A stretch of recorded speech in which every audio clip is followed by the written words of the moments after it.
जय हिंद, नमस्कार साथियों। स्वागत है आप सभी का एक बार फिर से। आइए बिहार एसएससी जो इंटर लेवल वाला जो रुक्मिनी का जो प्रीवियस ईयर का भी हम प्रैक्टिस सेट करवा रहे हैं और इसमें जो डिटेल में हम इसको करवा रहे हैं, तो इसका रुक्मिनी के द्वारा जो अवेलेबल करवाया गया है मार्केट में, तो उसका ये आज दूसरा, जो कि 2013 में जो बिहार सचिवालय सहायक का जो मेंस एग्जाम हुआ है उसका क्वेश्चन है। तो इसमें पिछला एक प्रैक्टिस सेट करवा दिए हैं, अगर आप नहीं देखें तो उसे जाके देखिए। तो चलिए आज हम इसे शुरू करते हैं। तो इसका जो प्रैक्टिस सेट नहीं, प्रीवियस ईयर का जो ये पहला इसमें जो प्रश्न हो जाएगा, नगर कोझिकोड कहलाता था। तो इस प्रश्न का सही आंसर ऑप्शन नंबर डी हो जाएगा, कालीकट। नगर कोझिकोड कालीकट को कहा जाता था। कोझिकोड पहले कालीकट के नाम से प्रसिद्ध था। यह केरल राज्य के जो है एक बंदरगाह शहर के रूप में जाना जाता था। प्रथम पुर्तगाली वास्को डिगामा के कालीकट पहुंचने के साथ ही ये जो जब वो पहुंचे थे 17 मई 1498 को, उसके बाद ये बहुत ज़्यादा फेमस हुआ था। कालीकट के तत्कालीन शासक जामोरिन ने वास्को डिगामा का स्वागत किया था। जामोरिन जो वहाँ के स्थानीय राजा या शासक होते थे, उनकी उपाधि को कहा जाता था। पुर्तगाली यात्री वास्को डिगामा ने भारत के समुद्री मार्ग की खोज की, जबकि कोलंबस के द्वारा जो है अमेरिका तथा कैप्टन कुक ने ऑस्ट्रेलिया के समुद्री मार्ग की खोज की। तो इस प्रश्न से इतनी सारी जानकारी मिलेगी। अगला प्रश्न देखेंगे। राष्ट्रीय गीत इस उपन्यास से लिया गया है, तो किस उपन्यास से लिया गया है उसके बारे में बताना है। तो इस प्रश्न का सही आंसर ऑप्शन नंबर ए, आनंद मठ हो जाएगा। यह जो है राष्ट्रीय गीत हमारा आनंद मठ से लिया गया है। बंकिम चंद्र चटर्जी के द्वारा उपन्यास जो है उनका आनंद मठ से जो है भारत का राष्ट्रीय गीत वंदे मातरम लिया गया है। इस गीत को पहली बार 1896 में कलकत्ता कांग्रेस अधिवेशन में गाया गया था। अधिवेशन की अध्यक्षता रहीमतुल्लाह सयानी जी के द्वारा किया गया था। राष्ट्रीय गीत की अवधि 65 सेकंड में पूरा करना होता है। भारत सरकार ने इसे 26 जनवरी 1950 को अपनाया था। किसी व्यक्ति को राष्ट्रगीत गाने से रोका नहीं जा सकता है। उपन्यास गोरा के लेखक इसमें जो है आपको रविन्द्रनाथ टैगोर हो जाएंगे, और उपन्यास गोदान के लेखक प्रेमचंद हैं। उपन्यास देवदास की रचना जो है शरत चंद्र चट्टोपाध्याय के द्वारा की गई है। अगला प्रश्न देख लेते हैं। निम्न व्यक्ति के समाधि स्थल को विजय घाट कहते हैं, अर्थात विजय घाट किनकी समाधि स्थल का नाम है। तो इस प्रश्न का सही आंसर हो जाएगा ऑप्शन नंबर सी, लाल बहादुर शास्त्री। लाल बहादुर शास्त्री जो हमारे प्रधानमंत्री रहे हैं, उनका इस समाधि स्थल हम लोग विजय घाट के नाम से जानते हैं। समाधि स्थल से भी प्रश्न पूछे जाते हैं, तो कुछ समाधि स्थल के बारे में जानना आपको जरूरी है। जैसे महात्मा गांधी के समाधि स्थल को हम लोग राजघाट के नाम से जानते हैं। इंदिरा गांधी के समाधि स्थल को शक्ति स्थल के नाम से जानते हैं। जवाहरलाल नेहरू के समाधि स्थल को शांतिवन के नाम से जानते हैं। मोरारजी देसाई के समाधि स्थल को अभय घाट, चौधरी चरण सिंह के समाधि स्थल को किसान घाट, जगजीवन राम के समाधि स्थल को समता स्थल, राजीव गांधी के समाधि स्थल को वीर भूमि, राजेंद्र प्रसाद के समाधि स्थल को महाप्रायण घाट, B.R. अम्बेडकर की जो समाधि स्थल है उनको चैत्रा भूमि, और अटल बिहारी वाजपेयी के जो इनका जो समाधि स्थल है उनको सदैव अटल नाम से जाना जाता है। तो इतना सब अगर आप याद रखेंगे तो इसमें से कोई ना कोई प्रश्न आप सॉल्व कर सकते हैं। अगला प्रश्न देखते हैं। प्रथम बार जवाहरलाल नेहरू कांग्रेस पार्टी के अध्यक्ष इस वर्ष चुने गए थे। तो इस प्रश्न का सही आंसर ऑप्शन नंबर 1, 1929 हो जाएगा। 1929 में पहली बार जवाहरलाल नेहरू कांग्रेस के अध्यक्ष चुने गए थे। 1919 के ही लाहौर कांग्रेस अधिवेशन में उनके द्वारा पूर्ण स्वराज का लक्ष्य रखा गया था। इसके बाद 1938 के जो है ये एक बार जो फैजपुर अधिवेशन हुआ था, उसमें भी जवाहरलाल नेहरू के द्वारा जो गांव में हुआ था अधिवेशन, उनमें इनकी अध्यक्षता की गई थी। 1938 का जो हरिपुरा कांग्रेस अधिवेशन है में जो है सुभाष चंद्र बोस के द्वारा अध्यक्षता की गई थी। 1939 के त्रिपुरी कांग्रेस अधिवेशन की अध्यक्षता भी सुभाष चंद्र बोस जी के द्वारा की गई थी, जिसमें बाद में उनके द्वारा इस्तीफा दे दिया गया और ये त्रिपुरी संकट के नाम से जाना जाता है। अगला प्रश्न देखेंगे। झांसी की रानी के तौर पर कौन प्रसिद्ध है। तो इस प्रश्न का सही answer option number D, Laxmibai हो जाएगा। लक्ष्मीबाई झांसी की रानी के नाम से जानी जाती है। रानी लक्ष्मीबाई का मूल नाम मणिकर्णिका था। लक्ष्मीबाई का जन्म वाराणसी में हुआ था। रानी लक्ष्मीबाई का विवाह 14 वर्ष की उम्र में ही झांसी के महाराज गंगाधर राव से हुआ था। वर्ष 1853 में डलहौजी ने डॉक्ट्रिन ऑफ लैप्स जो उनके द्वारा रूल व्यपगत सिद्धांत अर्थात राज्य हड़प की नीति को जो लागू किया गया था, इसके अंतर्गत झांसी को ब्रिटिश साम्राज्य में विलय कर लिया गया। अंग्रेज जनरल हीरोज से लड़ते हुए 17 जून 1858 को उनकी वीरगति हुई थी। अगला प्रश्न देखेंगे, ब्रिटिश शासन के विरुद्ध कांग्रेस ने किस वर्ष असहयोग आंदोलन प्रारंभ किया? तो इस प्रश्न का सही आंसर होगा ऑप्शन नंबर ए 1920 ईस्वी में। ब्रिटिश शासन के विरुद्ध कांग्रेस ने असहयोग आंदोलन वर्ष 1920 में शुरू किया था।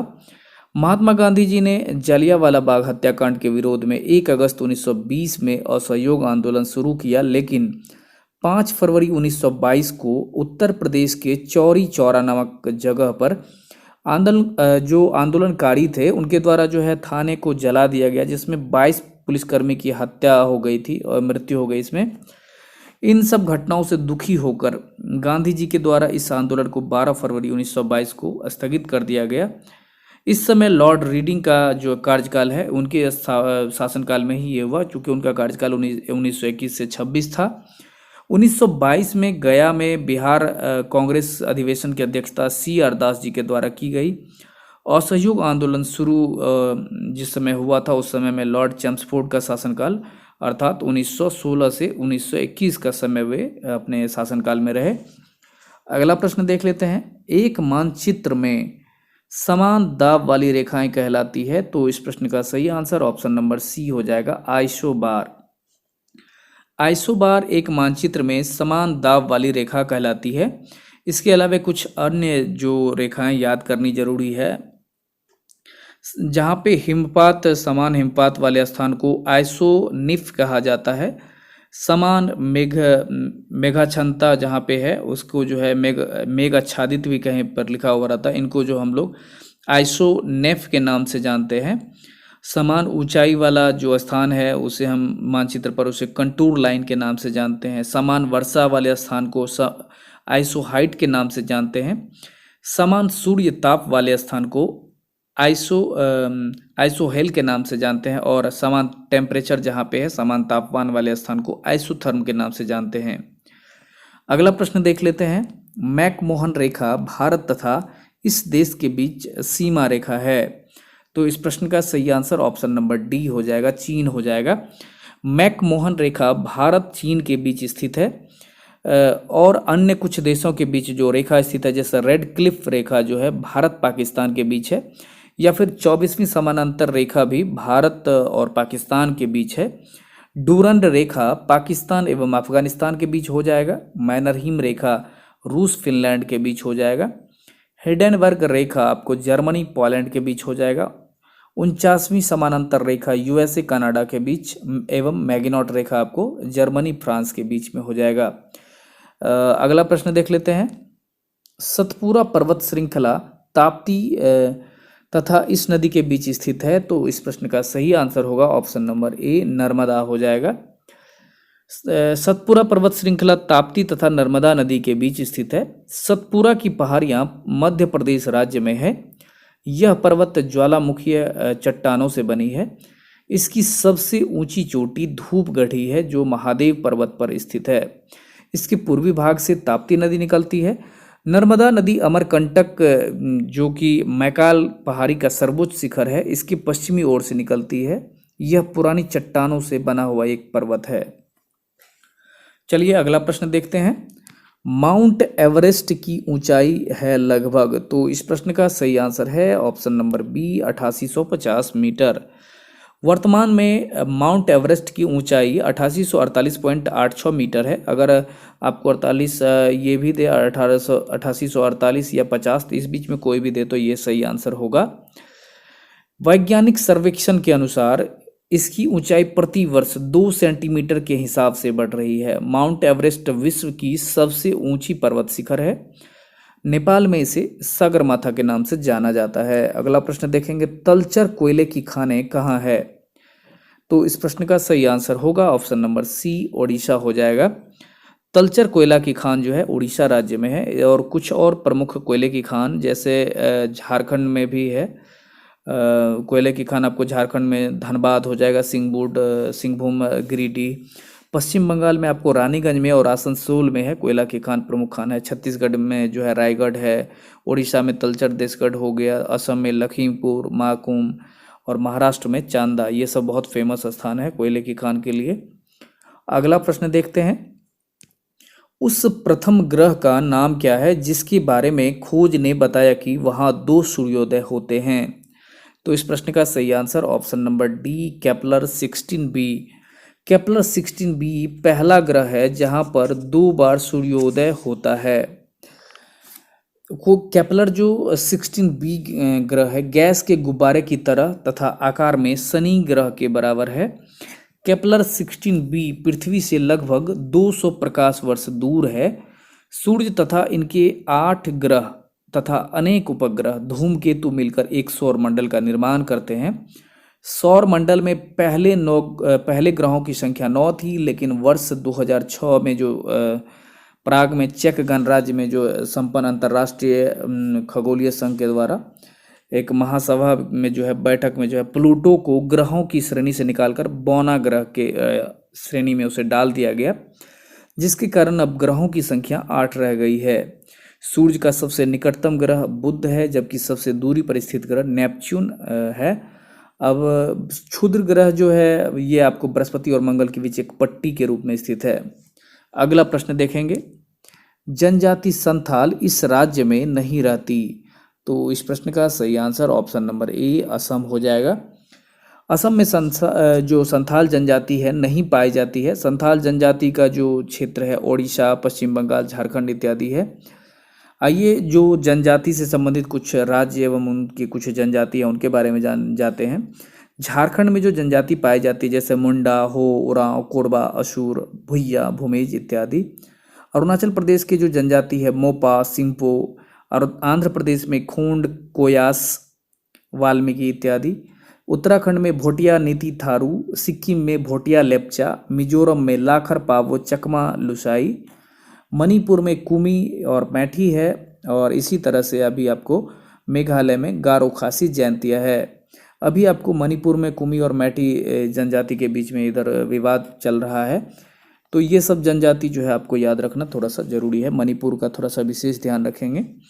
अगला प्रश्न देख लेते हैं, भारत में विशालतम समुद्र तट यहाँ है। तो इस प्रश्न का सही answer option number C, Tamil Nadu हो जाएगा। तमिलनाडु में भारत का विशालतम समुद्र तट है। चेन्नई में ये स्थित मरीना बीच जो है भारत का सबसे लंबा समुद्र तट है। भारत का सबसे लंबी तट रेखा वाला राज्य गुजरात है। सबसे लंबी तट रेखा प्रायद्वीप राज्य जो है आंध्र प्रदेश है। अगला प्रश्न देख लेते हैं, झारखंड के उत्तर में स्थित राज्य है। तो इस प्रश्न का सही answer option number B, Bihar हो जाएगा। झारखंड के उत्तर में जो है बिहार स्थित है। बिहार के उत्तर में नेपाल है तथा दक्षिण में झारखंड है। पूर्व में बंगाल तथा पश्चिम में उत्तर प्रदेश है। 15 नवंबर 2000 को बिहार से झारखंड राज्य अलग हुआ। बिहार एक हिंदी भाषी राज्य है और जिसका क्षेत्रफल, आपको बिहार का क्षेत्रफल अगर पूछा जाए तो 94,163 वर्ग किलोमीटर है। गंगा नदी बिहार के लगभग बीचों बीच बहती है। वर्तमान में बिहार के जो राज्यपाल हैं श्री फागू चौहान तथा मुख्यमंत्री श्री नीतीश कुमार जी हैं। अगला प्रश्न देखते हैं, सबसे अंदर भूमि द्वारा घिरा पत्तन कौन सा है? तो इस प्रश्न का सही आंसर ऑप्शन नंबर डी हो जाएगा, विशाखापट्टनम। विशाखापट्टनम सबसे अंदर भूमि द्वारा घिरा पत्तन है। भारत का सबसे गहरा बंदरगाह विशाखापट्टनम जो कि आंध्र प्रदेश में है। सबसे बड़ा जवाहरलाल नेहरू नाहवा सेवा बंदरगाह मुंबई में है। ज्वारिया बंदरगाह आपको कांडला गुजरात में है। चेन्नई एक कृत्रिम बंदरगाह या प्राचीन बंदरगाह है। कुद्रेमुख से जो लौह अयस्क का ईरान को निर्यात जो है न्यू बेंगलोर या मैंगलोर कह सकते हैं, कर्नाटक के बंदरगाह से किया जाता है। एन्नौर बंदरगाह तमिलनाडु में स्थित है। तूतीकोरिन बंदरगाह भी तमिलनाडु में स्थित है। अगला प्रश्न देखेंगे, दिल्ली से कलकत्ता को जोड़ने वाले राष्ट्रीय राजमार्ग का क्रमांक क्या है? तो इस प्रश्न का सही आंसर ऑप्शन नंबर बी हो जाएगा 2। दिल्ली से कलकत्ता को जोड़ने वाले राजमार्ग का क्रमांक 2 है। भारत का सबसे लंबा राजमार्ग NH44 है। यह श्रीनगर से कन्याकुमारी तक फैला हुआ है। इसकी लंबाई 3745 किलोमीटर है, जबकि हमारा सबसे छोटा राजमार्ग जो है NH47A है, जो कि मात्र 6 किलोमीटर का है। NH1 जो है आपको दिल्ली से भारत पाकिस्तान की सीमा के पास अटारी तक जाता है। NH2 आपको दिल्ली से कलकत्ता हो जाएगा, जो कि अभी आंसर है इसका। और NH3 आपको आगरा से मुंबई तक, और NH4 मुंबई से चेन्नई तक जाता है। बिहार में जो है NH31 सबसे लंबा राष्ट्रीय राजमार्ग है। अगला प्रश्न देखेंगे, केसर का मुख्य उत्पादक राज्य कौन सा है? तो इस प्रश्न का सही answer option number C Jammu एवं कश्मीर हो जाएगा। जम्मू एवं कश्मीर केसर का मुख्य उत्पादक राज्य है। पूरे भारत में सिर्फ जम्मू कश्मीर राज्य ही केसर का उत्पादन करता है। पंजाब जो है सबसे ज़्यादा प्रति हेक्टेयर गेहूं के उत्पादन में प्रथम स्थान रखता है, जबकि उत्तर प्रदेश सर्वाधिक गेहूं उत्पादन करने वाले राज्य में है, और केरल आपको इलायची उत्पादन करने में प्रथम स्थान है। अगला प्रश्न देख लेते हैं, रबी की फसल की कटाई का मौसम इसमें होता है? तो इस प्रश्न का सही आंसर ऑप्शन नंबर ए हो जाएगा, मार्च हो जाएगा। रबी की फसल की कटाई का मौसम मार्च में होता है। खरीफ फसल वो होते हैं जैसे जो ये जून जुलाई में बोया जाता है और नवंबर दिसंबर में काट लिया जाता है, जैसे गन्ना, धान, तिलहन, ज्वार, बाजरा, मक्का, दलहन इत्यादि। और रबी फसल वे फसल होते हैं जो अक्टूबर नवंबर में बोया जाता है और मार्च अप्रैल तक काट लिया जाता है, जैसे गेहूँ, सरसों, जौ, चना, मटर, आलू इत्यादि।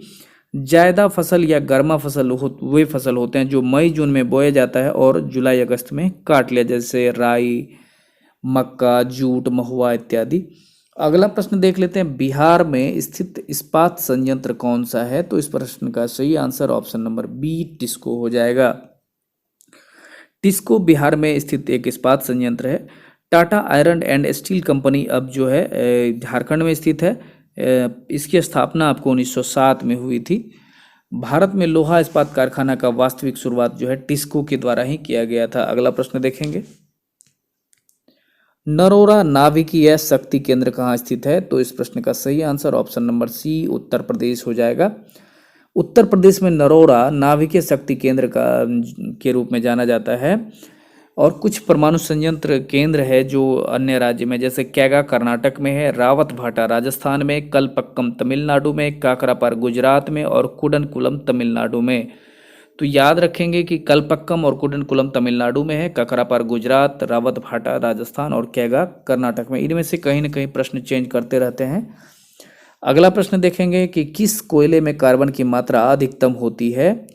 तो इस प्रश्न का सही answer option number D anthracite हो जाएगा। एंथ्रासाइट कोयला में कार्बन की मात्रा सर्वाधिक होती है।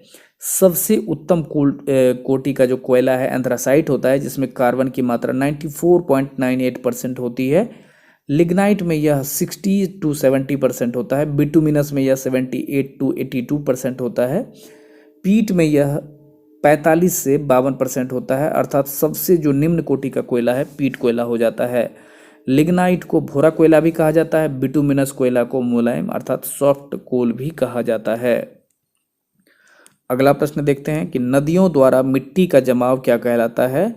तो इस प्रश्न का सही आंसर होगा ऑप्शन नंबर ए एलुवियल कहलाता है।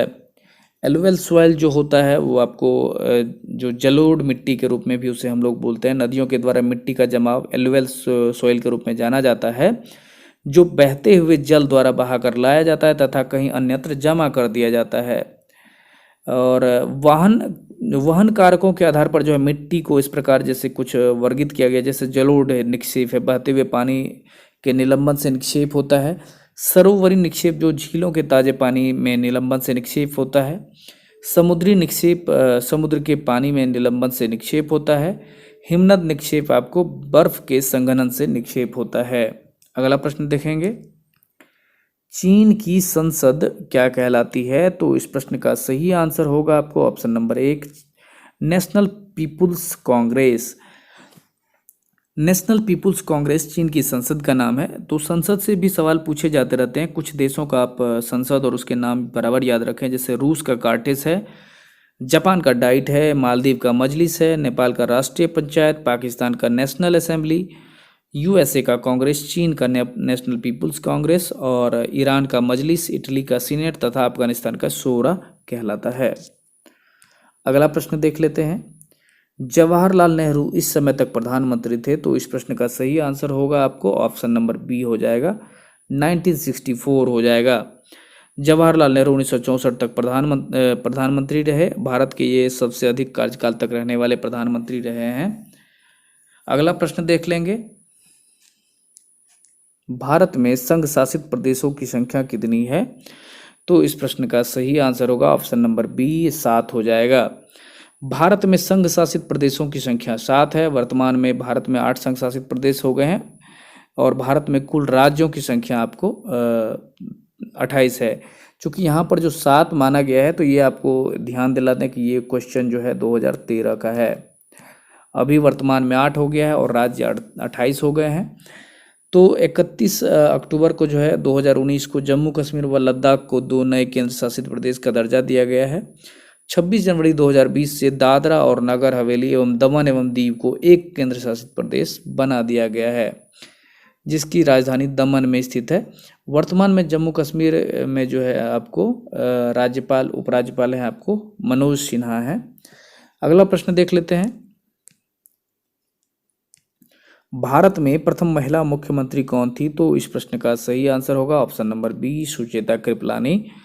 सुचेता कृपलानी भारत में प्रथम महिला मुख्यमंत्री थे। सुचेता कृपलानी का जो है उत्तर प्रदेश की ये पहले मुख्यमंत्री के रूप में तो फेमस हैं ही। ये उत्तर प्रदेश की प्रथम, अगर पूछा जाए कि दलित महिला मुख्यमंत्री कौन है, तो ये मायावती है, जो बहुजन समाज पार्टी से थी।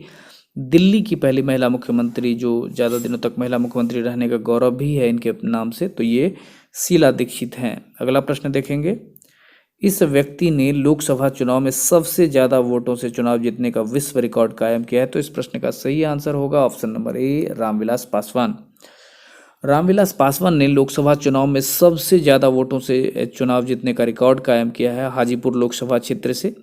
16वीं लोकसभा चुनाव जो 2014 में जो है उसमें वे जो है बीजेपी के साथ मिलकर पिता और पुत्र उनके दोनों के द्वारा जीत हासिल किया गया है। रामविलास पासवान रेल मंत्री भी रह चुके हैं और पार्टी जो है इनकी लोक जनशक्ति पार्टी है। हालांकि बाद में इसमें विखंडन हो गया है और सिंबल भी अलग अलग हो गया है।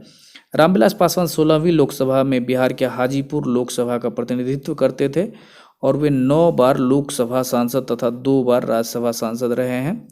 वर्ष 2020 में इनकी मृत्यु हो जाती है। अगला प्रश्न देखेंगे। किसे फ्रंटियर गांधी कहा जाता था? तो इस प्रश्न का सही आंसर होगा option number B, Khan Abdul Ghaffar Khan. Khan Abdul Ghaffar Khan को सीमांत गांधी के नाम से जाना जाता है। कुछ व्यक्ति के उपनाम भी आपको जानना जरूरी है, क्योंकि उनसे भी संबंधित प्रश्न बराबर पूछे जाते हैं। जैसे राजर्षि जो उपनाम है पुरुषोत्तम दास टंडन का है। एस्पैरो के नाम से मेजर जनरल राजेंद्र सिंह को जाना जाता है। मैकर्न डेस्टिनी के नाम से नेपोलियन बोनापार्ट को जाना जाता है। मैडम क्वीन के नाम से महारानी एलिजाबेथ द्वितीय को जाना जाता है। कायदे आजम की जो उपाधि है ये मोहम्मद अली जिन्ना के नाम है। गुजरात के जनक के रूप में रविशंकर महाराज को जानते हैं। ताऊ के नाम से जैसे चौधरी देवीलाल फेमस है, उसी प्रकार अजात शत्रु के या देश रत्न के नाम से डॉक्टर राजेंद्र प्रसाद जो है प्रसिद्ध हैं, या उनका ये उपनाम है। अगला प्रश्न देख लेंगे। इस वर्ष प्रथम व्यक्ति अंतरिक्ष में गया था? तो इस प्रश्न का सही आंसर ऑप्शन नंबर सी, 1961 होगा। इसमें जो है पहली बार जो है किसी व्यक्ति को अंतरिक्ष में भेजा गया है, जो 1961 में यूरी गगरिन जो है रूस के जो निवासी थे, ये पहली बार ये अंतरिक्ष की सैर इनके द्वारा की गई। चंद्रमा पर सर्वप्रथम जाने वाला जो व्यक्ति है नील आर्मस्ट्रांग, जो ये वो अमेरिका के थे, 1969 में इनके द्वारा। इन्हीं के साथ में माइकल कॉलिंस और बज एल्ड्रिन भी थे। तो भारत में अगर पूछा जाए कि प्रथम भारतीय पुरुष अंतरिक्ष में जाने वाला, तो ये राकेश शर्मा थे जो 1984 में गए हैं। कल्पना चावला जो प्रथम भारतीय मूल की महिला थी, जिन्हें 1997 में उड़ान भरी थी। अगला देख लेते हैं, जैसे कि जो अंतरिक्ष में तैरने वाला पहला व्यक्ति एलेक्सी लियोनोव हो जाएगा, और प्रथम महिला अंतरिक्ष यात्री वैलेंटीना तेरेस्कोवा जो रूस की यात्री थी। अगला प्रश्न देखेंगे,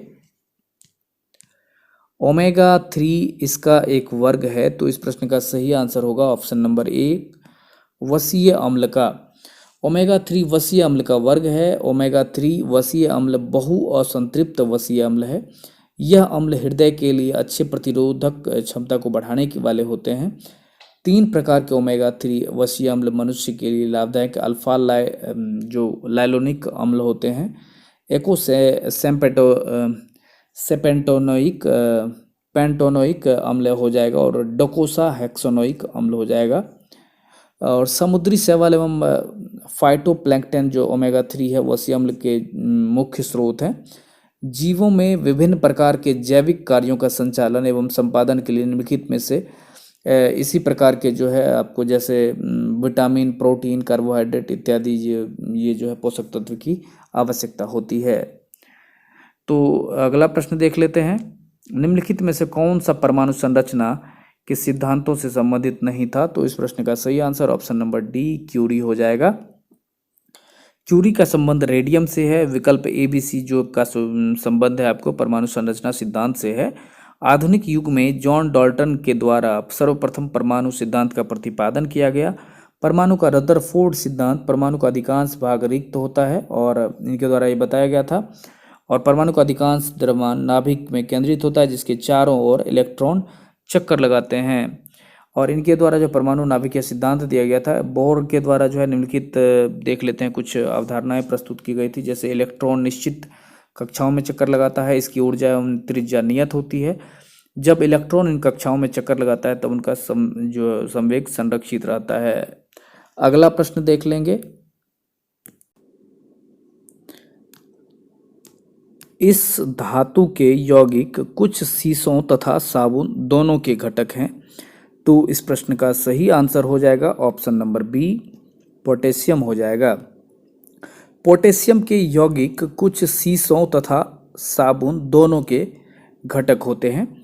उच्च वसीय अम्ल का जो है पोटेशियम लवण मुलायम साबुन होता है, और सीसा सोडियम कैल्शियम सिलिकेट होता है। बहुत सारे कांच में पोटेशियम के लवण पाए जाते हैं, जैसे फ्लिंट कांच में पोटेशियम एवं लेड सिलिकेट्स में पोटेशियम, जो लेड सिलिकेट्स इत्यादि है।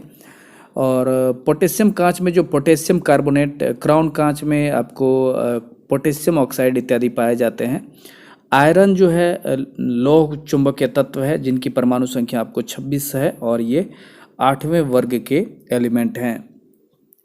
अगला प्रश्न देखते हैं, इस तत्व का परमाणु भार मानक के रूप में लिया जाता है।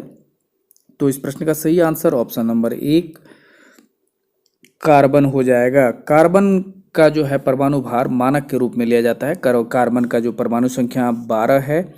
कार्बन 12 परमाणु के परमाणु द्रव्यमान 1/12 को 1U मान लिया गया है।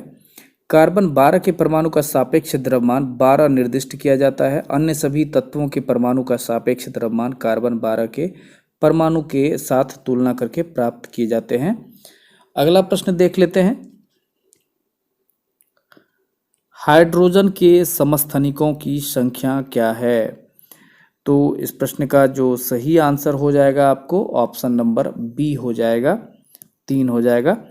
हाइड्रोजन के समस्थानिकों की संख्या 3 है। हाइड्रोजन का परमाणु संख्या 1 होता है और इनके 3 समस्थानिक जैसे प्रोटियम, ड्यूटेरियम एवं ट्राइटियम होता है।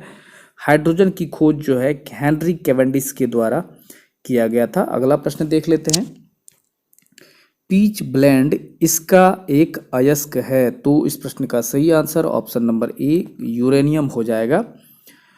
यूरेनियम का अयस्क पीच ब्लेंड होता है। और जैसे कुछ धातु है और उनके अयस्क के नाम जान लेते हैं। जैसे एल्यूमिनियम का अयस्क अगर पूछा जाए तो बॉक्साइट, क्रायोलाइट, कोरंडम, फेल्सपार इत्यादि है। आयरन का अगर पूछा जाए तो हेमाटाइट, मैग्नेटाइट, सीडेराइट, लिमोनाइट इत्यादि है।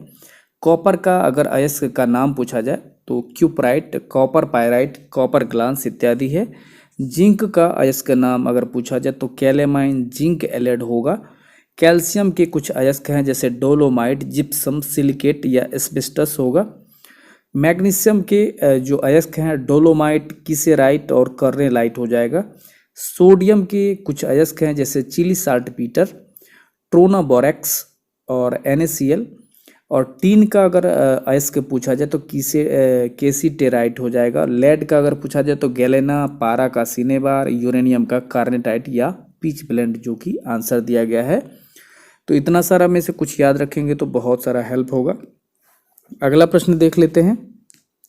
मिश्र धातु एल्यूमिनियम ब्रॉन्ज में उच्चतम अनुपात में उपस्थित तत्व क्या है? तो इस प्रश्न का सही आंसर ऑप्शन नंबर सी तांबा हो जाएगा। मिश्र धातु एल्यूमिनियम ब्रॉन्ज में अधिकतम अनुपात में उपस्थित तत्व तांबा है।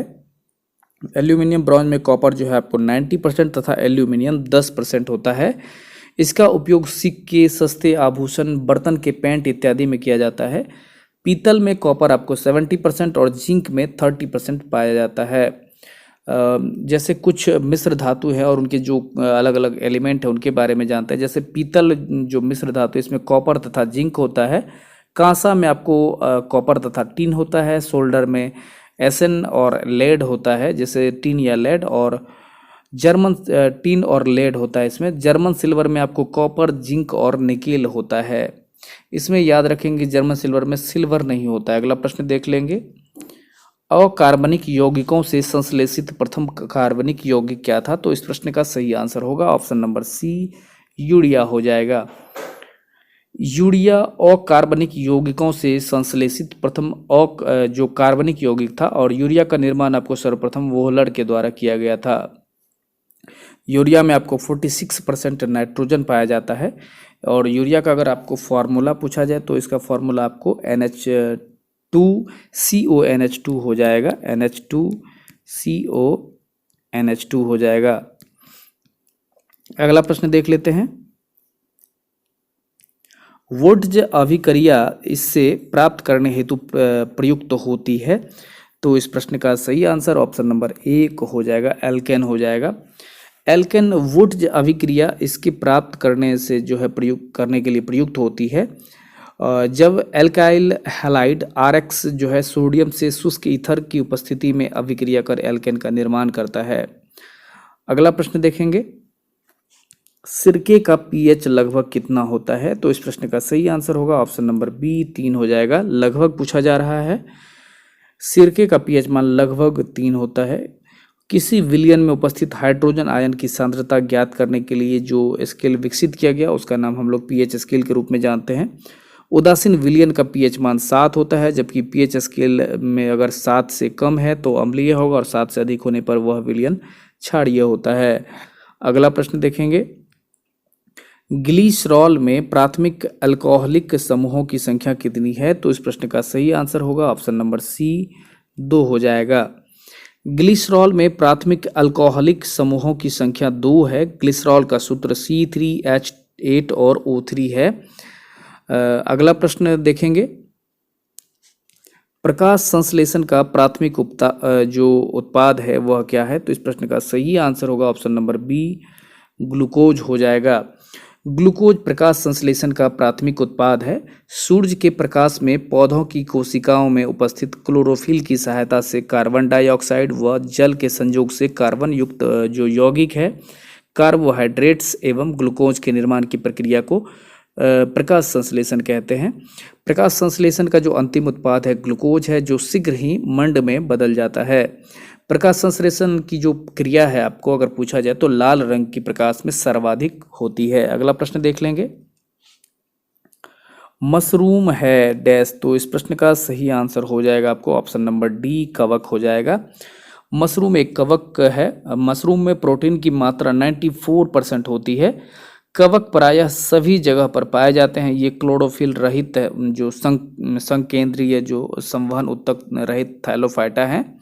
ये जीव जो है दूसरे पर जो है परजीवी अथवा सहजीवी या फिर सड़े गले पदार्थों को जो है मृतोपजीवी के रूप में मिलते हैं। इनकी कोशिका भित्ति काइटिन की बनी होती है और कवक का अध्ययन माइकोलॉजी कहलाता है। मशरूम कवक है जो खाने के भी काम में आता है। यीस्ट कवक का उपयोग जो है बेकरी उद्योग में होता है। अगला प्रश्न देख लेते हैं। यह प्रकंद का एक उदाहरण है। तो इस प्रश्न का सही आंसर ऑप्शन नंबर सी अदरक हो जाएगा। अदरक एक प्रकंद का या फिर जिसे हम लोग तना कहते हैं, प्रकंद मतलब तना का उदाहरण है। और जैसे कुछ रूपांतरित तना है, जैसे आलू हो गया, अदरक हो गया, इसमें अगर वल्ब पूछा जाए तो प्याज लहसुन हो गया, और घनकंद में अगर पूछा जाए कॉर्न में तो आपको ओल अरवी इत्यादि हो जाएगा। कुछ जड़ का अगर रूपांतरित रूप पूछा जाए तो मूली गाजर सलजम और गुलब्बास इत्यादि हो जाएगा। अगला प्रश्न देख लेते हैं। सबसे जोर से बोल सकने वाला जंतु कौन सा है? तो इस प्रश्न का सही आंसर ऑप्शन नंबर बी हो जाएगा, नीली व्हेल। सबसे अगर इसमें बोलने का बात किया गया तो इनके बारे में ही है, नीली व्हेल का। तो कुछ जैसे कि और कुछ लोगों के बारे में, जैसे इनका जो बोलने वाला जो है 188 डेसिबल इनका जो बोलने की जो क्षमता है ब्लू व्हेल का, ये है। अगर जैसे कुछ बंदर का अगर पूछा जाए तो इनका जो 140 डेसिबल है। बुलडॉग चमगादड़ का आपको 160 डेसिबल हो जाएगा। लेकिन इसमें जो दिया गया है इस ऑप्शन के हिसाब से नीली व्हेल आंसर होगा। अगला प्रश्न देख लेते हैं। नीली व्हेल के बारे में कुछ और नया है कि ये सबसे बड़ा विश्व का सबसे स्तनधारी है। हाथनी का जो सबसे बड़ा बच्चा देती है, इस टाइप का ये है। और हाथी को अगर हम लोग एक और जाने तो इनको राष्ट्रीय पशु के रूप में घोषित किया गया है। हाथी का अगर वैज्ञानिक नाम पूछा जाए तो एलेफस मैक्सिमस हो जाएगा। अगला प्रश्न देखेंगे। प्रकाश संश्लेषण तथा श्वसन का सामान्य उत्पाद क्या है? तो इस प्रश्न का सही आंसर ऑप्शन नंबर डी हो जाएगा, जल हो जाएगा। प्रकाश संश्लेषण तथा श्वसन का सामान्य उत्पाद है। प्रकाश संश्लेषण के पश्चात ग्लूकोज, जल और ऑक्सीजन बनता है। अगला प्रश्न देख लेंगे। यह अंतःस्रावी ग्रंथि का एक उदाहरण है। तो इस प्रश्न का सही आंसर ऑप्शन नंबर सी हो जाएगा, थायराइड हो जाएगा। थायराइड अंतःस्रावी ग्रंथि का उदाहरण है। मानव में 3 प्रकार की ग्रंथियां पाई जाती है। बहिस्रावी ग्रंथियां ये नलिका युक्त होते हैं। इनके द्वारा स्रावित तरल नलिकाओं द्वारा संबंधित अंग में पहुंचा जाता है। अंतःस्रावी ग्रंथियां ये होती है जो नालिका विहीन होती है। इनके द्वारा जो है स्रावित तरल हार्मोन्स कहलाते हैं, जो रक्त द्वारा वितरित होता है, जैसे थायराइड ग्रंथि, पीयूष ग्रंथि इत्यादि। मिश्रित ग्रंथियां वे होती है जो वाहिका युक्त ग्रंथियां हैं। इनका एक भाग अंतःस्रावी तथा दूसरा भाग बहिस्रावी होता है, जैसे अग्नाशय। और अंतःस्रावी विज्ञान के जनक जो है थॉमस एडिसन कहलाते हैं, या फिर उनको जाना जाता है। अगला प्रश्न देख लेते हैं। कौन सा अंग पित्त का स्रवन करता है? तो इस प्रश्न का सही आंसर ऑप्शन नंबर 1 यकृत हो जाएगा। यकृत पित्त का स्राव करता है। पित्त जो है यकृत से निकलता है और पित्ताशय में जमा हो जाता है। पित्त का पीएच मान 7.7 होता है, जो कि क्षारीय है। पित्त जो है आपको पित्ताशय या गॉल ब्लैडर में जो है एकत्र रहता है। पित्त रस जो है पित्त नली के द्वारा ग्रहणी अर्थात ड्यूओडेनम में पहुंचकर वसा का एमल्सीकरण या पायसीकरण करता है, जिससे वसा का पाचन होता है।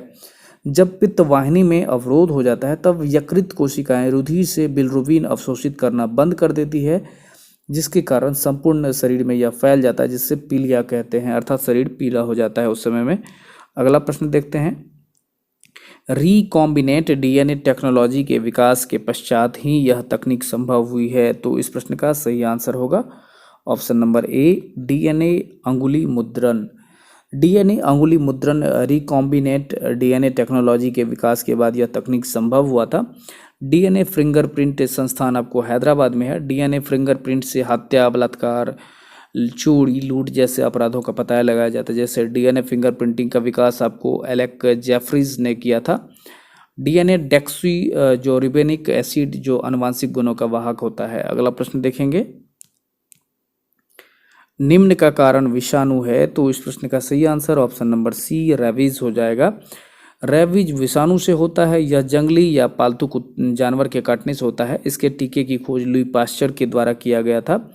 विषाणु से होने वाला रोग होता है जैसे एड्स है, चीचक है, खसरा है, कर्ण फोड़े, मेनिंजाइटिस, पोलियो, डेंगू, पीलिया, हर्पिस, ट्रकोमा, गलसुआ इत्यादि। जीवाणु से जो होने वाले कुछ रोग हैं जैसे हैजा, syphilis, tetanus, TB, typhoid, influenza, pneumonia, plague, काली खांसी, डिप्थीरिया इत्यादि।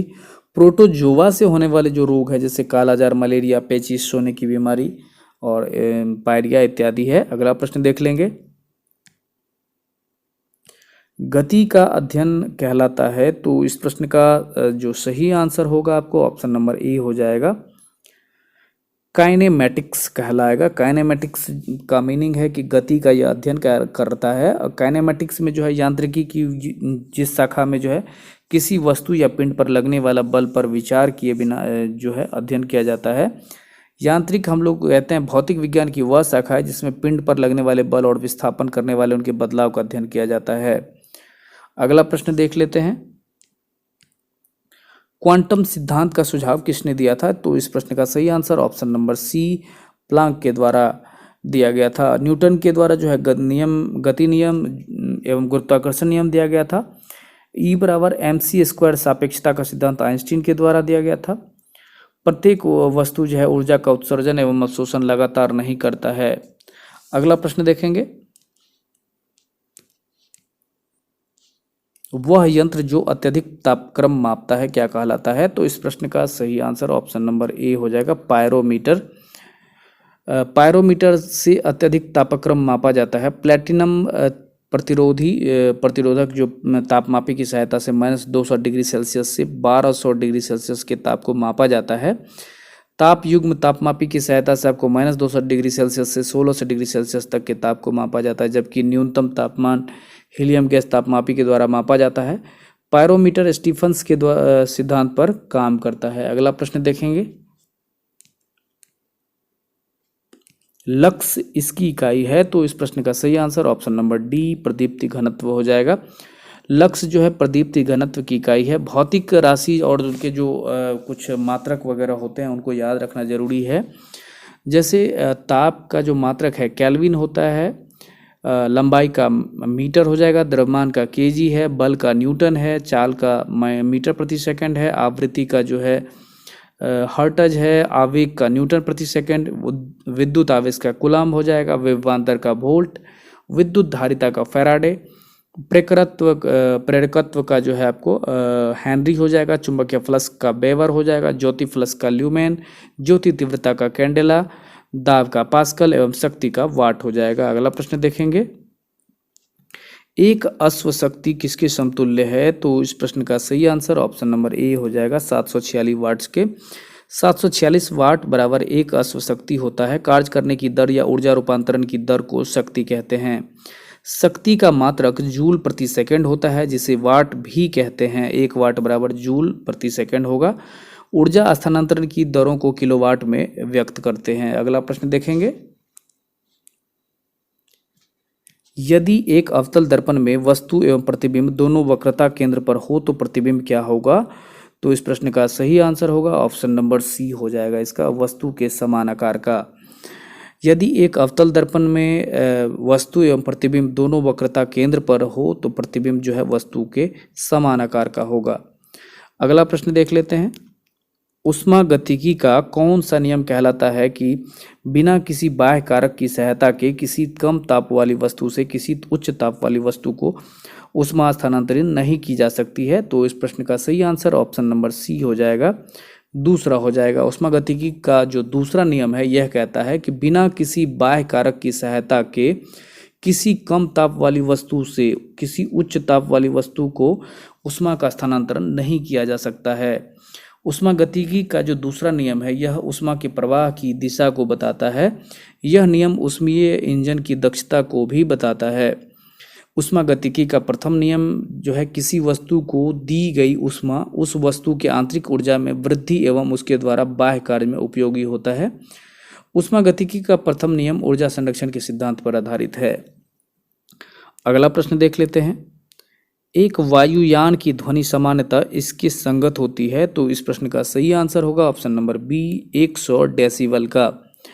एक वायुयान की जो ध्वनि है सामान्यतः 100 डेसिबल होती है। किसी माध्यम से गुजरने वाले ध्वनि की तीव्रता उस ध्वनि पर एकांक क्षेत्रफल से प्रति सेकंड गुजरने वाली ध्वनि की ऊर्जा के बराबर होती है। ध्वनि की तीव्रता बराबर ध्वनि की ऊर्जा बटे क्षेत्रफल गुना समय होता है। इसका एसआई मात्रक जो है आपको ध्वनि की तीव्रता का एसआई मात्रक माइक्रोवाट प्रति मीटर स्क्वायर है। इसका जो प्रयोगात्मक मात्रक बेल है। अगला प्रश्न देखेंगे, 1 नैनोमीटर बराबर है, तो इस प्रश्न का सही आंसर होगा ऑप्शन नंबर डी, नैनोमीटर के बारे में इसमें पूछा जा रहा है।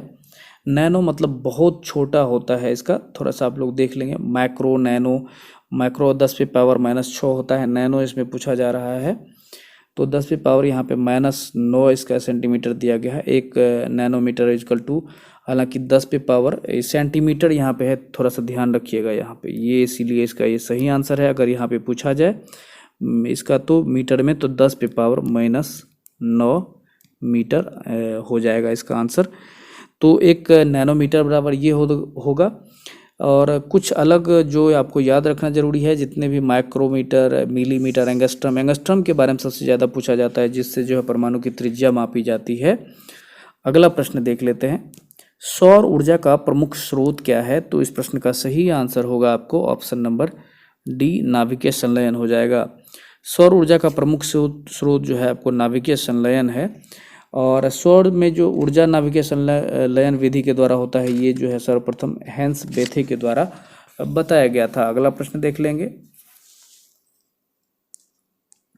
उस राज्य का वर्तमान नाम क्या है जहां नालंदा नाम का प्राचीन शैक्षिक स्थल था? तो इस प्रश्न का सही आंसर ऑप्शन नंबर 1 हो जाएगा, बिहार। बिहार में नालंदा विश्वविद्यालय था। नालंदा विश्वविद्यालय की स्थापना गुप्त वंश के शासक कुमार गुप्त के द्वारा करवाया गया था, जिसे बख्तियार खिलजी के द्वारा ध्वस्त कर दिया गया। अगला प्रश्न देखते हैं, यह प्रसिद्ध स्थल बिहार में स्थित है। तो इस प्रश्न का सही answer option number B, Ashok Stambh हो जाएगा। अशोक स्तंभ बिहार में स्थित है। सलीम अली पक्षी विहार जम्मू कश्मीर में स्थित है। कामाख्या मंदिर गुवाहाटी असम में है। बिहार के जो कुछ प्रमुख स्थल हैं, जैसे विष्णुपद मंदिर गया में है, बराबर परीक्षा में पूछे गए हैं। सूर्य मंदिर औरंगाबाद में है। बराबर की गुफाएं गया में है। राजगीर जो है पावापुरी नालंदा में है।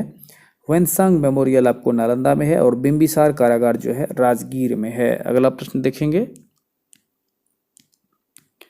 किस लेखक ने जासूसी पात्र पोयरोट की रचना की? तो इस प्रश्न का सही answer option number B, Christie हो जाएगा। क्रिस्टी के द्वारा जो जासूसी पात्र है पोयरोट की रचना की गई है। बहुत सारे फेमस जो कुछ पात्र हैं जो इतिहास में इतने ज़्यादा फेमस हो गए हैं, जिसके बारे में जानना जरूरी होता है। जैसे होरी जो है गोदान का जो है बहुत फेमस पात्र है, और ये प्रेमचंद के द्वारा गोदान लिखा गया था। और इसी तरह शेक्सपियर की एक रचना है एज यू लाइक इट, जिसमें एडम बहुत फेमस उसके जो कैरेक्टर हैं। होमर के द्वारा जो इलियड लिखा गया, उसमें हंटर उनके फेमस पात्र हैं। शेक्सपियर के द्वारा जो टेम्पेस्ट लिखा गया, उसमें एरियल जो है फेमस पात्र हैं उसके। और आर के नारायण के द्वारा जो गाइड लिखा गया, जिसमें राजू फेमस पात्र हैं। और जयशंकर प्रसाद के द्वारा जो कामायनी लिखी गई है, उसमें मनु उसके जो है महत्वपूर्ण पात्र हैं। अगला प्रश्न देखते हैं, किस लेखक ने प्रसिद्ध चरित्र जिव्स की रचना की? तो इस प्रश्न का सही answer option number B, wood house हो जाएगा। अगला प्रश्न देख लेते हैं, इस राष्ट्र का राष्ट्रीय प्रतीक सिंह नहीं है। तो इस प्रश्न का सही आंसर होगा आपको ऑप्शन नंबर ए, पाकिस्तान हो जाएगा। पाकिस्तान का राष्ट्रीय प्रतीक चमेली का फूल है। बाद बाकी ये सभी का जो है सिंह हो जाएगा। राष्ट्रीय प्रतीक जो है याद रखना ये जरूरी है, इनसे संबंधित प्रश्न पूछे जाते रहे। भारत का जैसे अशोक चक्र है, ईरान का गुलाब का फूल, इटली का सफ़ेद लिली, ऑस्ट्रेलिया का बैटल, स्पेन का और जर्मनी का जो है ईगल है, फ्रांस का लिली है। और विभिन्न देशों के राष्ट्रीय पशु भी बहुत बार पूछे जाते हैं, जैसे भारत का बाघ है, कनाडा का बीवर है, और न्यूजीलैंड का कीवी है, जापान का आइविश है, ऑस्ट्रेलिया का कंगारू है। अगला प्रश्न देख लेते हैं, यह दिवस इक्विनोक्स कहलाता है। तो इस प्रश्न का सही आंसर ऑप्शन नंबर सी, 21 मार्च हो जाएगा। 21 मार्च इक्विनोक्स कहलाता है।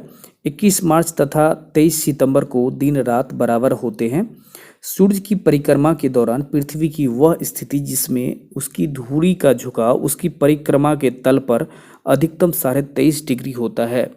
ऐसी स्थिति में वर्ष में 2 बार 21 जून और 23 दिसंबर को जो है ये स्थिति होती है। जैसे कुछ इम्पोर्टेंट फैक्ट्स है, जैसे कि शीत विषुव अगर पूछा जाए तो वो 23 सितंबर को होगा। ग्रीष्म विषुव अगर पूछा जाए तो वो 21 मार्च को होगा। शीत अयनांत अगर पूछा जाए तो वो आपको 22 दिसंबर को होगा। और ग्रीष्म अयनांत आपको 21 जून को होगा। अगला प्रश्न देख लेते हैं। यह राजनीतिज्ञ विमान दुर्घटना में मारे गए, तो इस प्रश्न का जो सही आंसर है option number D Sanjay Gandhi हो जाएगा। संजय गांधी विमान दुर्घटना में मारे गए थे। संजय गांधी की मृत्यु जो है विमान दुर्घटना में आपको 23 जून 1980 को हुआ। इंदिरा गांधी की हत्या आपको 31 अक्टूबर 1984 में उनके जो है अंगरक्षकों के द्वारा कर दी गई। और राजीव गांधी की मृत्यु जो है बम विस्फोट के द्वारा 21 मई 1991 में कर दी गई। अगला प्रश्न देख लेते हैं।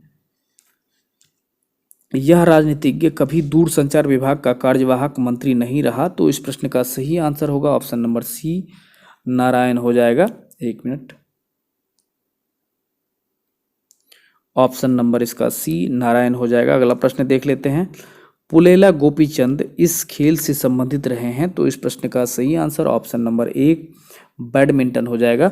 पुलेला गोपीचंद का संबंध बैडमिंटन से है। पुलेला गोपीचंद आपको 2001 में जो है चीन के चेन होंग को फाइनल में हराकर ऑल इंडिया ओपन बैडमिंटनशिप जो चैंपियनशिप हुआ था उसमें अपनी जीत हासिल करते हैं। 1980 ईस्वी में Prakash Padukone all England open badminton championship इससे पूर्व उनके द्वारा जीता गया था, जो जीतने वाले ये प्रथम भारतीय थे। और बैडमिंटन के कुछ अन्य खिलाड़ियों के बारे में अगर जाना जाए तो वे हैं नंदू नाटेक, साइना नेहवाल, श्रीकांत किदाम्बी, अपर्णा पोपट, अश्विनी पोनप्पा, पीवी सिंधु, ज्वाला गुट्टा, परुपल्ली कश्यप। अगला प्रश्न देख लेते हैं। यह बुकर पुरस्कार विजेता रही हैं, तो इस प्रश्न का सही answer option number B Arundhati Roy हो जाएगा। अरुंधति राय मान बुकर पुरस्कार विजेता रही हैं। अरुंधति राय को 1997 में गॉड ऑफ स्मॉल थिंग्स के लिए मान बुकर पुरस्कार से सम्मानित किया गया था। अरुंधति राय की जो पुस्तक the ministry of utmost happiness भी मान बुकर पुरस्कार की दौर में शामिल हुई थी। और मान बुकर पुरस्कार की शुरुआत 1969 से होती है। यह पुरस्कार सलमान रश्दी, किरण देसाई, अरविंद अडिगा इत्यादि को भी मिल चुका है। हाल ही में जो रेत समाधि के लिए आपको गीतांजलि श्री को, जिसे टॉम ऑफ सेंड के नाम से भी जानते हैं, उसे मिल चुका है। 2021 के लिए ये दिया गया है कि एक बुकर पुरस्कार जो है दक्षिण अफ्रीका के साहित्यकार डेमन गुलगट को जो द प्रॉमिस के लिए दिया गया है। अगला प्रश्न देख लेते हैं। इन्हें भारत रत्न से सम्मानित किया जा चुका है, तो इस प्रश्न का सही आंसर होगा ऑप्शन नंबर एक। हालांकि इसमें जो है सचिन तेंदुलकर को भी सम्मानित किया जा चुका है और अटल बिहारी वाजपेयी को भी सम्मानित किया जा चुका है। ये दोनों को जो है, अब अगर ये परीक्षा आपको ध्यान में रखना होगा कि ये परीक्षा आपको 2013 का ये प्रश्न है। अगर आपको अभी ये प्रश्न रहता तो इसमें से ये क्वेश्चन होता कि इनमें से किसी भारत रत्न से सम्मानित नहीं किया गया है, या फिर ये आंसर इसका हो जाता जगमोहन डालमिया को। अभी जैसे लता मंगेशकर को ये पुरस्कार मिल चुका है, लता मंगेशकर जी को ये पुरस्कार आपको दिया गया। उसके बाद सचिन तेंदुलकर को 2014 में ये पुरस्कार मिला है। अटल बिहारी वाजपेयी को 2015 में ये पुरस्कार मिल चुका है। तो अब इस समय ये चेंज हो चुका है। अगला प्रश्न देख लेते हैं। भारत का राष्ट्रीय पुष्प कौन सा है, तो इस प्रश्न का सही आंसर ऑप्शन नंबर सी कमल हो जाएगा। भारत का राष्ट्रीय पुष्प कमल है। राष्ट्रीय पुष्प कमल का जो वैज्ञानिक नाम जो यहाँ पे होता है वह है नेलम्बो न्यूसिफेरा गार्टन इत्यादि हो जाता है। भारत का राष्ट्रीय पक्षी मयूर है, जिसका वैज्ञानिक नाम पावो क्रिस्टेटस है। भारत का राष्ट्रीय पशु बाघ है, जिसका वैज्ञानिक नाम पैंथरा टाइग्रिस होता है। भारत का राष्ट्रीय फल आम है, जिसका वैज्ञानिक नाम मैग्नीफेरा इंडिका है। भारत का राष्ट्रीय वृक्ष बरगद है, जिसका वैज्ञानिक नाम फाइकस बेंगालोलेंसिस है। भारत का राष्ट्रीय जलीय जीव जो है गंगा डॉल्फिन है, जिसका वैज्ञानिक नाम प्लाटानिस्टा गंगेटिक है। अगला प्रश्न देखेंगे। भारत के राष्ट्रीय कैलेंडर का यह पहला मास है, तो इस प्रश्न का सही आंसर होगा ऑप्शन नंबर डी चैत्र हो जाएगा। चैत्र भारत में राष्ट्रीय कैलेंडर का पहला मास है। भारत में राष्ट्रीय कैलेंडर का अंतिम मास फाल्गुन है। राष्ट्रीय कैलेंडर 22 मार्च 1957 को शक संवत के ये जो राष्ट्रीय कैलेंडर है उसी पर आधारित है। राष्ट्रीय पंचांग में महीनों के नाम जो है पुराने हिंदू चंद्र और पंचांग से सौर पंचांग से लिया गया है। शक संवत कनिष्क के द्वारा 78 एडी में अर्थात ईस्वी में प्रारंभ किया गया एवं विक्रम संवत जो है 57 बीसी अर्थात बिफोर क्राइस्ट अर्थात ईस्वी पूर्व में किया गया है प्रारंभ। दोनों के बीच जो अंतर है 135 वर्ष का अंतर होता है। अगला प्रश्न देखेंगे, 5 सितंबर इस कारण से मनाया जाता है क्योंकि इस दिन किनका जन्म दिवस था? तो इस प्रश्न का सही answer option number C Radha Krishnan हो जाएगा। राधा कृष्णन के जन्म दिवस को हम लोग 5 सितंबर को शिक्षक दिवस के रूप में मनाते हैं। इनका जन्म 5 सितंबर 1888 को तमिलनाडु के तिरुट्टन्नी गांव में हुआ था।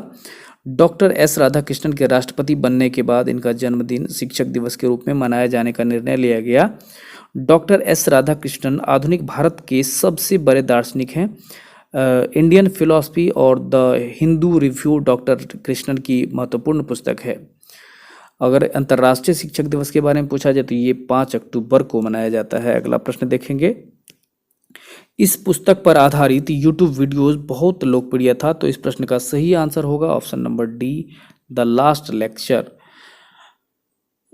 अगला प्रश्न देख लेते हैं, यह राज्य का इसमें अगर आप ध्यान रखेंगे कि ये 2013 का है, इसका जो करंट है तो उसमें उस समय के हिसाब से आंसर दिया गया है। तो आप उसे अगर कुछ इसमें ये होता है तो उसे आप अपने हिसाब से अपडेट कर लेंगे। अगला प्रश्न देखते हैं कि यह राज्य नमक का उत्पादक नहीं है। तो इस प्रश्न का सही answer option number B Bihar हो जाएगा। बिहार जो है नमक का उत्पादन नहीं करता है। सर्वाधिक नमक का उत्पादन गुजरात राज्य करता है। केंद्रीय नमक अनुसंधान संस्थान भावनगर में स्थित है। राजस्थान में नागौर जिले में नमक का बृहत मात्रा में उत्पादन होता है और झारखंड सर्वाधिक मात्रा में लाख उत्पादन करती है, झारखंड सरकार के द्वारा या फिर झारखंड राज्य से। अगला प्रश्न देख लेते हैं, भारत में पहली बोलती फिल्म कौन सी थी? तो इस प्रश्न का सही आंसर ऑप्शन नंबर सी आलम आरा हो जाएगा। आलम आरा भारत की पहली बोलती फिल्म थी। आलम आरा के जो डायरेक्टर थे अर्देसर ईरानी थे। यह फिल्म 1931 में बनी थी। प्रथम मूक फिल्म जो है दादा साहब फाल्के द्वारा निर्मित राजा हरिश्चंद्र था जो 1913 में आया। भारत का पहला टेक्निकल फिल्म अगर पूछा जाए तो वो झांसी की रानी होगा। भारत का प्रथम 3D फिल्म माय डियर कुट्टी चाटन और भारत का पहला जो है प्रायोजित सीरियल हम लोग 1984 में आया था। अगला प्रश्न देखेंगे, सर्वश्रेष्ठ फीचर फिल्म की राष्ट्रीय पुरस्कार प्राप्त करने वाली पहली फिल्म थी। तो इस प्रश्न का सही आंसर ऑप्शन नंबर बी ये उस समय का होगा, श्याम चियाई होगा। अगला प्रश्न देख लेते हैं, वाक्यांश जस्ट डू इट इस कंपनी से संबंधित है। तो इस प्रश्न का सही आंसर होगा ऑप्शन नंबर डी नाइक हो जाएगा। नाइक कंपनी का जो वाक्यांश है जस्ट डू इट। अगला प्रश्न देख लेते हैं, NSAID दर्द निवारक की जो एक श्रृंखला में इसमें आई के लिए क्या आता है? तो इस प्रश्न का सही आंसर होगा ऑप्शन नंबर सी इन्फ्लेमेटरी हो जाएगा। इन्फ्लेमेटरी जो NSAID का जो है दर्द निवारकों की एक श्रृंखला में आई से संबंधित है। अगला प्रश्न देख लेते हैं, 2011 में किस नेता ने अनशन किया तथा इसे सद्भावना मिशन कहा? तो इस प्रश्न का सही आंसर हो जाएगा आपको ऑप्शन नंबर 1 अन्ना हजारे हो जाएगा। अगला प्रश्न देखेंगे, नालंदा अंतर्राष्ट्रीय विश्वविद्यालय का जो है पहला कुलपति किसे नियुक्त किया गया था? तो इस प्रश्न का सही answer option number A APJ Abdul Kalam हो जाएगा। APJ अब्दुल कलाम को नालंदा अंतर्राष्ट्रीय विश्वविद्यालय का पहला कुलपति नियुक्त किया गया था। अगस्त 2008 में APJ अब्दुल कलाम को नालंदा विश्वविद्यालय का प्रथम कुलपति नियुक्त किया गया। नालंदा विश्वविद्यालय अधिनियम 2010 में लाया गया था। फिलीपींस के जो सेबू नगर में 15 जनवरी 2007 को दूसरी बार पूर्वी एशिया शिखर सम्मेलन में नालंदा विश्वविद्यालय को पुनर्जीवन के लिए जो है सहमति बनाई गई। प्राचीन अगर नालंदा विश्वविद्यालय की बात करें तो इसकी जो स्थापना है गुप्त वंश के शासक कुमार गुप्त के द्वारा की गई थी। अगला प्रश्न देखेंगे, इसमें देखिए ये 2013 का प्रश्न है, इसलिए 2011 में किस भारतीय क्रिकेट टीम के खिलाड़ी ने एक दिवसीय प्रारूप से संन्यास लिया? तो उस समय का ये करंट है। तो इस प्रश्न का सही आंसर आपको option number C Rahul Dravid हो जाएगा। ये भी देखिए 2011 का है, तो दोनों को देख लेते हैं। USA में 2011 में किस अंतर्राष्ट्रीय संस्था के भूतपूर्व प्रमुख को बंदी बनाया गया था? तो ये उस समय का ये भी IMF हो जाएगा। अगला प्रश्न देख लेते हैं, किस यूरोपीय देश ने 2011 में अपनी प्रथम महिला प्रधानमंत्री चुनी? तो इस प्रश्न का सही आंसर ऑप्शन नंबर 1 डेनमार्क हो जाएगा। EMI जो कर्ज के पुनर्भुगतान से संबंधित है में ई इस किसके लिए आता है? तो इस प्रश्न का जो सही आंसर होगा आपको ऑप्शन नंबर बी हो जाएगा, इक्वेटेड होगा। इक्वेटेड जो अर्थ कर्ज के पूर्ण भुगतान से संबंधित है, इसमें ई का जो संबंध है इक्वेटेड होगा। इसका जो फुल फॉर्म होता है इक्वेटेड मंथली इंस्टॉलमेंट्स। इसमें जैसे बैंकिंग से संबंधित कुछ और है, जैसे एटीएम है, automated teller machine, CRR cash reserve ratio, FDI foreign direct investment, KCC know your customer, NFT जो लिखा रहता है आजकल नेशनल इलेक्ट्रॉनिक फंड ट्रांसफर। अगला प्रश्न देखते हैं, भारत का श्वेत क्रांति का जो जनक है वो किसे जाना जाता है? तो इस प्रश्न का सही answer option number C V Kurien अर्थात वर्गीज कुरियन होगा। अगला प्रश्न देख लेते हैं, अमेरिकी विशेष सेना जिसने ओसामा बिन लादेन को मारा था कहलाती है? तो इस प्रश्न का सही आंसर ऑप्शन नंबर सी हो जाएगा, सील कहलाती है। विशेष सेना जो है यूएसए के द्वारा जो ओसामा बिन लादेन को वर्ष 2011 में एबटाबाद में मारा गया था। अगला प्रश्न देख लेते हैं कि किसने लास्ट सपर को चित्रित किया? तो इस प्रश्न का सही आंसर होगा आपको ऑप्शन नंबर ए, लियोनार्दो दा विंची हो जाएगा। लियोनार्दो दा विंची के द्वारा लास्ट सफर को चित्रित किया गया है। लियोनार्दो दा विंची के द्वारा जो महत्वपूर्ण अन्य चित्र हैं, Mona Lisa, Saint John the Baptist, portrait और जेनेवर इत्यादि हैं। अगला प्रश्न देख लेते हैं, पृथक पंचायती राज मंत्रालय का गठन कब हुआ? तो इस प्रश्न का सही आंसर ऑप्शन नंबर डी 2004 हो जाएगा। 2004 में पृथक पंचायती राज मंत्रालय का गठन हुआ। आधुनिक भारत में स्थानीय स्वशासन के जनक लॉर्ड रिपन को माना जाता है। लॉर्ड रिपन 1882 में विकेंद्रीकरण की प्रक्रिया प्रारंभ इनके द्वारा किया गया था। भारतीय संविधान के अनुच्छेद 40 में ग्राम पंचायत का गठन का निर्देश राज्य सरकारों को दिया गया है। अनुच्छेद 40 को गांधीवादी दर्शन माना जाता है। 73वें संविधान संशोधन 1992 द्वारा पंचायती राज्य को संवैधानिक दर्जा प्रदान किया गया। इसलिए 24 अप्रैल 1943 को हम लोग जो है पंचायती राज इसको पूरे देश में लागू किया गया और 24 अप्रैल को हम लोग पंचायती राज दिवस के रूप में मनाते हैं। अगला प्रश्न देखते हैं, निम्नलिखित में से कौन तीनों को समाहित करता है? तो इस प्रश्न का सही आंसर ऑप्शन नंबर ए परितंत्र हो जाएगा। परितंत्र जो है अन्य तीन जैसे कम्युनिटी, आबादी और जाति को अपने अंदर समाहित करता है। और परितंत्र का मतलब इकोसिस्टम, किसी स्थान विशेष में रहने वाले पाए जाने वाले सभी जैविक तथा अजैविक पर्यावरण के समूह को परितंत्र कहते हैं हम लोग। और अगर बायोम पूछा जाए तो परितंत्र के समूह को हम लोग बायोम कहते हैं। जो जीवोम के समूह को हम लोग जैव समुदाय अर्थात बायोस्फीयर कहते हैं। अगला प्रश्न देखेंगे, ये देखिए आपको मैथ का है सवाल।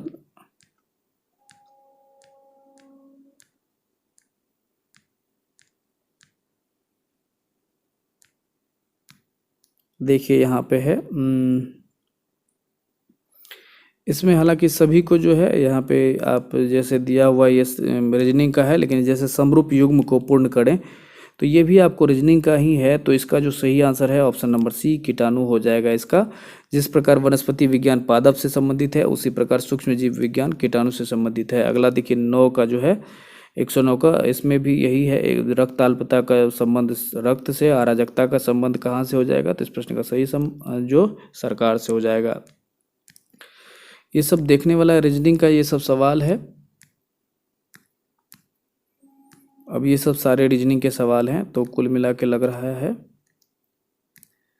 हाँ, इस प्रकार से ये पूरे प्रश्न जो है यहाँ पे समाप्त होते हैं। तो आप सभी से जो भी इसमें पहली बार इस वीडियो को देख रहे हैं, तो इतना डिटेल्स इसमें कराया जा रहा है, आप सभी को बहुत ज़्यादा अनुभव हो सकता है। क्योंकि जब इसे अगर आप जो फॉर्म भराई जा रहा है ये इंटर लेवल का, अगर आपने पहले से इसको डिटेल देख लिया कि किस प्रकार के प्रश्न परीक्षा में पूछे जाते रहे हैं, तो आपको बहुत मदद मिलेगी। तो इस प्रकार मेरे लिए जो है एक ये काम है कि हम आपके डिटेल में ये करवा रहे हैं ताकि आपको आसानी से जो है पढ़ने में और इसको सहूलियत होगी, ताकि आप क्वेश्चन का जो है छांट सके, अलग कर सके। तो इसके लिए आपको भी आसानी होगी। आगे जो मॉडल प्रैक्टिस सेट आप बनाएंगे तो उसमें आपको सहूलियत होगी। तो मिलेंगे आपसे फिर से एक नई वीडियो में और नई जो प्रैक्टिस सीरीज या फिर जो प्रीवियस ईयर के क्वेश्चन है उसको लेकर के। तब तक के लिए जो बच्चे या फिर जो विद्यार्थी जो मित्र इस चैनल पे पहली बार आए हैं, तो आपसे अनुरोध है हमारे इस वीडियो को लाइक करें, हमारे इस चैनल को सब्सक्राइब करें। मिलेंगे आपसे फिर से एक नई वीडियो में, तब तक के लिए जय हिंद।